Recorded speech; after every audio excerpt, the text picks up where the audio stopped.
Hey, everybody. Welcome to Centered, the podcast. I'm your host, Leslie Braverman, and I'm sharing holistic content that reconnects you to your most centered self, that place within you that is energized, knowing, and uplifted despite the chaos and demands of life. It's that place within you where you can become the portal of possibility. I had the pleasure of attending a weekend workshop with Esther Hicks, who is an author, a speaker, a channel, and has been developing the art of manifestation for, well, decades now. She is the master. She's amazing. And I had such a wonderful weekend. And I wanted to share some of the takeaways I had from that weekend. There were a lot, and I think that they could be maybe even multiple podcasts, but let's start a little bit with understanding the universal laws of energy. So, the one that's most commonly talked about is the law of attraction, and that's what we're going to get into shortly. And it's the idea that we attract the same frequency that we embody. And so, we are in charge of what our frequency is. And those are the laws of energy. We have that free will, which is the another of our universal laws. Free will is that we can't interfere with someone's right to choose what they wish to experience, but we have full discernment and control over how we wish to feel, think, and believe in our experience. Another law is the law of resonance. It's that two or more things that vibrate at the same frequency will be affected and amplified by each other. And I love the law of resonance because usually you'll attract something or someone or something into your field, and then you get to decide how that play goes on. The law of attention, a super important part of the law of attraction, is where your intention goes, your energy flows. So the more you focus, and what you focus on determines your reality. Intention is we intend and we create. So those are two very interrelated, the attention and intention. And then what we don't transmute, what we don't clear from our field, we transmit. And I love that one too, because we are constantly in the soup of each other, right? We are in the communal space, whether we realize it or not. And we know from the measurements of the Heart Math Institute that our energy field extends way beyond what we can see, around 10 to 15 feet, depending on what you're broadcasting. So a lot of what we're going to talk about today, the takeaways that I had is, is also in my book about how we can look at changing our frequency, changing our energy, and impacting the collective that we are in the most positive way.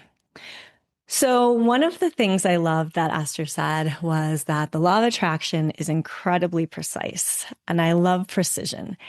So the idea is that what matches your emotional frequency comes to you, and this includes memories, visions, and it really impacts what is possible for you. Know that everything is possible for you, but where your frequency is what's going to determine what's happening for you in your life. So when you tend to your emotional landscape and your point of attraction, it's like having an entourage paving the way for you. I love that. So that really means getting into your most centered state, feeling aligned with your inner being, your soul, your higher self, and then being super aware of your emotional landscape and knowing and choosing it, being discerning. So one of the things she said is feeling good matters and is the foundation of your point of attraction. Finding a rhythm that feels good is a place, is where you are in most alignment. It's not frantic. It's not fix it. It's not pleaser. It's a feel good rhythm that you can flow with. And this is your true alignment with your inner self. And really important to know, your soul and your inner being will not join you when you're in a low frequency state. So Esther refers to low frequency state as negative emotions, negative thoughts. When I talk about them, when I wrote about them in my book, I talk about them as low frequency versus high frequency because they have a purpose. And sometimes when we have the word negative, we want to run or avoid or shame ourselves. So I just want to bring that point of clarity in. the way that Esther refers to them is negative, but what she's saying is low frequency vibration. So the stuff that makes your cells vibrate more slowly in that lower frequency and keeps you feeling potentially not well. And the idea with law of attraction is that it's very discerning. So whatever you put your attention, right, law of attention to, is going to manifest more of it. And the universe doesn't care, right? The universal laws of energy don't care if it's positive or negative. That's up to you. So when you think about something you don't want to experience, you're feeding it, you're bringing it forth, you're manifesting it. And when you focus on what you do want to experience, you're bringing that. So I'll give you an example before I keep listing these really great nuggets from the weekend. I this week had two sick kids, a sick dog, and a missing cat. And I felt like I was handling everything but the missing cat really well. And I started focusing on how she was missing. And I was crying and I was sad. And I was like, wait a second. I'm focusing on what I don't want. What do I really want? I want her to come home. I want her to come home. I want her to be found. I want her. So I started focusing on that.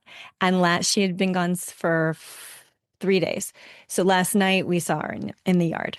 And while she didn't come in, we saw her. And that gave me that sense of hope. And now I can definitely focus really well and more clearly on more of that, right? I want more of that. I want more Kitty coming home, more her in the yard. I want more of her. You understand what I'm saying? So this is a really basic example, but that's the key is it's an all-day practice of working on awareness of what you're thinking and what you're putting energy into. So on that note, Esther had said every emotion is a portal that brings you what is for you and at that frequency. So the suggestion was, I've decided that I am going to feel good despite X, Y, and Z. And eventually you're saying, I've decided that I'm going to feel good. I'm without the X, Y, and Z. And you're working yourself almost like this is like going to the spiritual gym, right? This is you're working on reconstructing the patterns of the mind and how what you're thinking impacts your emotions. So if you push against or focus on what you don't want, you're attracting more of it. So Esther's line is tune your tuner. Another one that I really liked was about relationships. We had a really sweet couple that was there, and one half of the couple came up and was talking about how she's working so hard on her relationship and she wants it to work out so well. And one of the things that Esther said is, no one gets to determine how you feel. And if you decide that the good times will dominate the relationship, they will because you decide they will. And that frequency that you choose, that vibration, will start to impact the relationship, but that you're not responsible, right? You're not responsible for how the other person feels. You're responsible for showing up. You're responsible for being curious. You're responsible for being open to receive. But it's not about being a pleaser and it's not about doing all the work. It's about finding that feel good rhythm in the relationship, regardless of the highs and lows of it. One of my favorite things that Esther said is that desire is the first evidence of manifestation. And I think that this is such a powerful takeaway because her point was that if you're in alignment and you're receiving the impulse to do, go, be, create, and show up somewhere, that hit is the first note of the manifestation of whatever is coming. And a lot of times people are always saying, I want evidence, I want evidence. And there's a lot of different ways to look for evidence, from synchronicities of reading something that you wanted information about, or a person in a coffee shop talking to someone else and you overhear exactly what you need.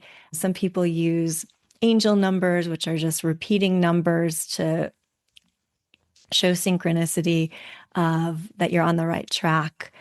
But I love the statement, desire is the first evidence of manifestation, because it's coming, this impulse is coming from your inner being, your soul self, your higher self. And if you desire it, it's on the way. And the theory, the way Esther describes it, is if you desire it, it's already in your queue. And the kind of the Hicks method is to talk about the vortex. So every emotion is a portal to possibilities, right? We talk about that a lot on this podcast. And there's this, the way she describes of being in the vortex is being in that centered state. So you're tapped into your heart, you're in a space of calm, and you're able to connect with your inner being consciously. And whatever comes through, whether it is an impulse in any direction, is meant for you. It is meant for you to then follow on. And this desire is the first evidence of manifestation. All right, I think I've hit that one hard enough. I just got really excited about it. I guess I just really needed to know that it was the direction I needed to go. Oftentimes, when I have desire, I am like, is this strong? Is this weak? Is this in the future? Is this in the now? What are the steps I can take? And I think I tend to get in my head about it a little bit. And so then just coming back to this, if this is you, if this is something you have too, it's coming back to staying and maintaining the state of the feel good rhythm, and that you will be led in that direction with your intention and attention. So we talk about desire being the first evidence of manifestation. Then the key to continuing is really learning to receive. And I've had some podcast episode on different ways of learning to receive, really being able to rest and being in flow with your rhythm. And Esther added a few: being open to anticipation, having really clear statements of focus, and cleaning up your vibration will close the gap between what you are interested in attracting to creating, right? I'm just trying to find the right words, to creating what you want to exist. So the idea of cleaning up your vibration, again, this is staying in your higher frequency vibrations and maintaining a really positive state of being about what you're manifesting. And if we look at the emotional guidance scale, let's look at what we have for these high frequency vibrations. This is joy, passion, empowerment, love, freedom, appreciation, gratitude. Enthusiasm is huge. Positive expectations and beliefs, optimism, hopefulness, contentment. And then right at contentment, and I often put fulfillment there too, or satisfaction, there's a tipping point. And then below that are lower frequency vibrations, from boredom to pessimism, frustration, irritation, overwhelm, disappointment, doubt, worry, blame, anger, revenge, hatred, jealousy, fear, grief, depression, right? These are all, there's a lot of them. And a lot of times we're fluctuating all day in between them. And so the idea of holding these higher frequency vibrations around your manifestation is what will close that gap. So that said, you can't get it wrong, because all of it is meant for you. It's all part of your journey of either cleaning up your vibration or practicing receiving in different ways. So I'm going to list a few more that were my, top 10 takeaways besides you can't get it wrong.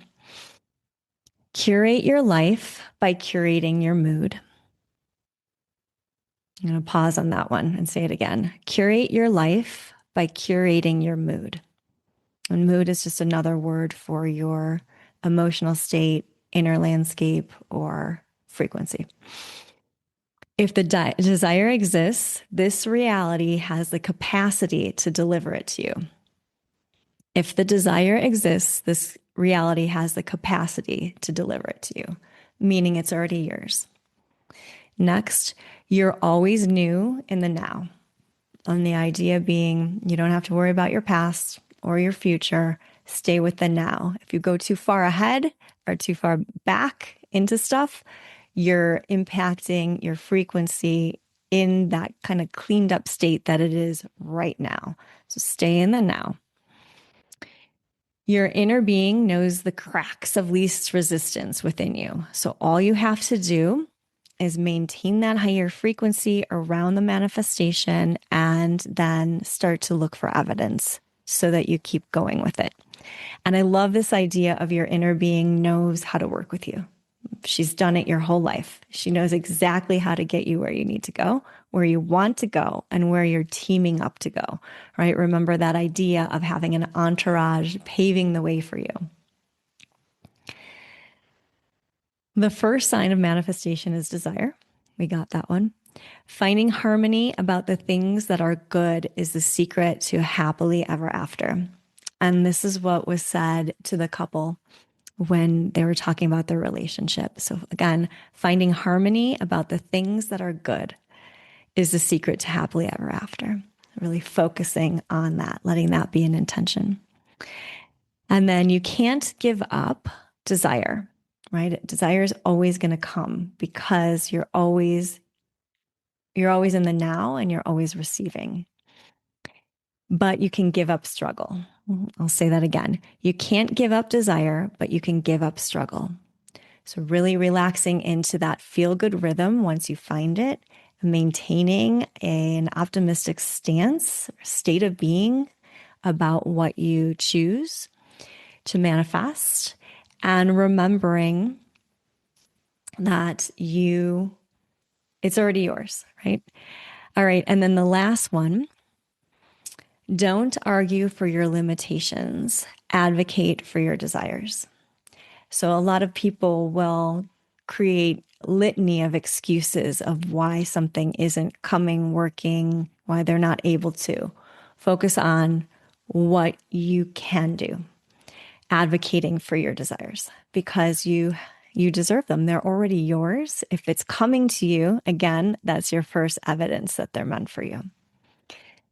So I had a really wonderful time. The experience was really uplifting. The room was full of really can-do people, really high vibrational. There were some beautiful stories of people who have been on this path using the law of attraction the way Esther describes it for over 10 years. And they had a few moments to talk about all of the things that they have intentioned or desired and then manifested and had just wonderful experiences with. So you can look into Esther's books. If you're interested, of course, there's some of this in mine, which is recently out and available on Amazon.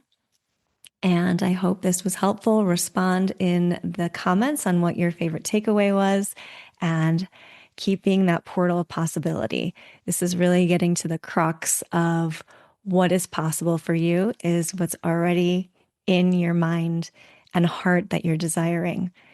You are that portal of possibility and it's right there for you. Lots of love. And if that episode resonated with you and you'd like to go deeper into your healing journey, check out my newly released book, Centered: The Art of Living from Within, now available on Amazon. Or head over to centeredbyleslie.com to schedule a no-cost strategy session for wellness coaching, Ayurvedic therapies and herbal consults, back pain healing, and yoga. I'm looking forward to working with you.